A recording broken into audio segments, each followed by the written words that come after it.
ስለራሳችን በእንግሊዘኛ ማውራት የ30 ቀን ትምህርት ቀን 18 ዛሬ እናያለን። ሰላም ውድ የቀላል እንግሊዘኛ ተማሪዎቼ እንደምን ቆያችሁ? እኔ ደህና ነኝ ይመስገን።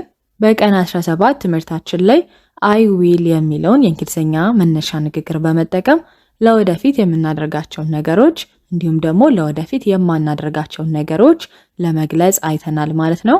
በትምህርቱ መሰረት ፈተና ነበረን። ፈተናውን በዚች 2 ቀን ውስጥ ወደ 12 የምትሆኑ ተማሪዎች በቴሌግራም ተሳትፎ አድርጋቸዋል። የሁላችሁንም መልሶች አዳምጬ እዛው አስተያየት ሰጥቼበታለሁ። የሁላችሁም ቆንጆ ነበረ።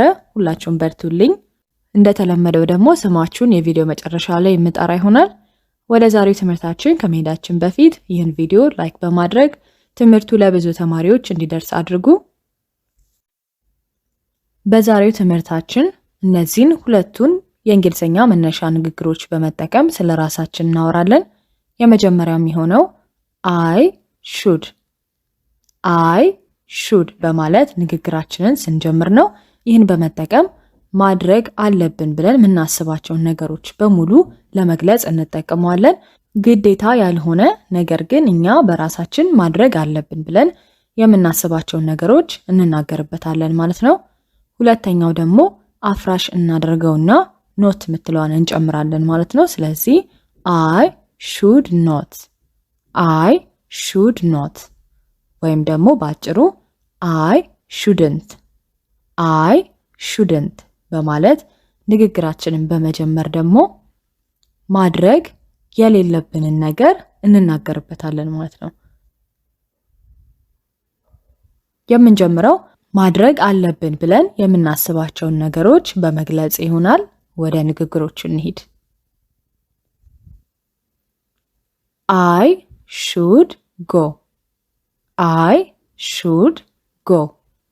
መነሻ ንግግራችን I should የሚለው ነው።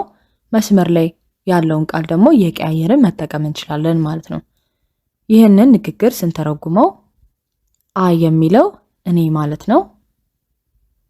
go የሚለው ደግሞ መሄድ የሚለውን ይገልጽልናል። መጨረሻ ላይ should የሚለው ደግሞ አለብኝ የሚል ትርጉም ይኖረዋል ማለት ነው። ስለዚህ I should go ማለት እኔ መሄድ አለብኝ፣ ግዴታ አይደለም፣ ነገር ግን መሄድ አለብኝ ብዬ አስባለሁ ማለት ነው። ስለዚህ እኔ መሄድ አለብኝ፣ በአጭሩ መሄድ አለብኝ የሚል ትርጉም ይሰጠናል ማለት ነው። ከዚህ በኋላ መስመር ላይ ያለውን ቃል እየቀያየርን እናያለን።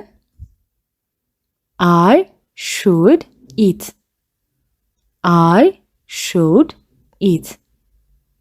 መብላት አለብኝ፣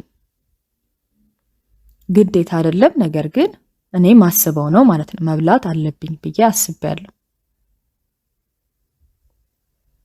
I should stop ማቆም አለብኝ። I should call መደወል አለብኝ።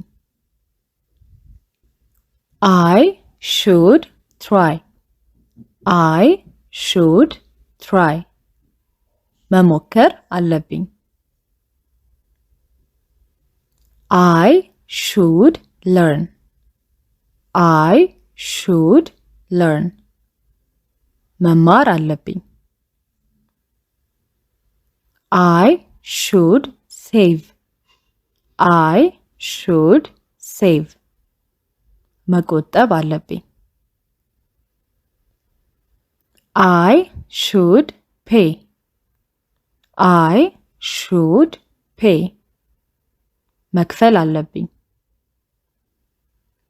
I should run መሮጥ አለብኝ። I should buy መግዛት አለብኝ። I should ask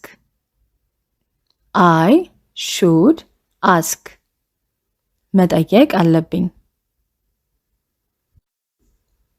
I should start should start. መጀመር አለብኝ። I should work. I should work. መስራት አለብኝ። I should listen. I should listen. ማዳመጥ አለብኝ። I should practice.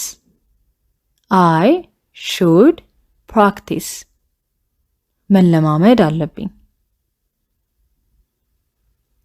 በመቀጠል ማድረግ የሌለብንን ነገሮች እንገልጻለን ማለት ነው። ግዴታ ሳይሆን እኛ ማድረግ የለብንም ብለን ያሰብናቸውን ነገሮች እንናገርበታለን ማለት ነው። I shouldn't drink. I shouldn't drink. I shouldn't የሚለው መነሻ ንግግራችን ይሆናል። መስመር የተደረገበትን ቃል ደግሞ መቀየር እንችላለን። ይህንን ንግግር እያንዳንዱን ስንተረጉመው I የሚለው እኔ ማለት ነው። ድሪንክ ደግሞ መጠጣት የሚለውን ይገልጽልናል። shouldn't የሚለው ደግሞ አፍራሽ ስለሆነ የለብኝም የሚል ትርጉም ይሰጠናል ማለት ነው። should የሚለው አለብኝ፣ shouldn't የሚለው ደግሞ የለብኝም። ስለዚህ ይህን ሙሉ አረፍተ ነገሩን ስተረጉመው I shouldn't drink. እኔ መጠጣት የለብኝም። በአጭሩ መጠጣት የለብኝም የሚል ትርጉም ይሰጠናል ማለት ነው። በሌሎች ቃላቶች እናየዋለን። I shouldn't lie. I shouldn't lie. መዋሸት የለብኝም። I shouldn't forget. I shouldn't forget. መርሳት የለብኝም። I shouldn't complain. I shouldn't complain. ማማረር የለብኝም። I shouldn't worry. I shouldn't worry. መጨነቅ የለብኝም። I shouldn't come. I shouldn't come. መምጣት የለብኝም። I shouldn't open. I shouldn't open. መክፈት የለብኝም። I shouldn't close. I shouldn't close. መዝጋት የለብኝም። I shouldn't watch. I shouldn't watch. መመልከት የለብኝም። I shouldn't rush. I shouldn't rush. መቸኮል የለብኝም። I shouldn't talk. I shouldn't talk. ማውራት የለብኝም።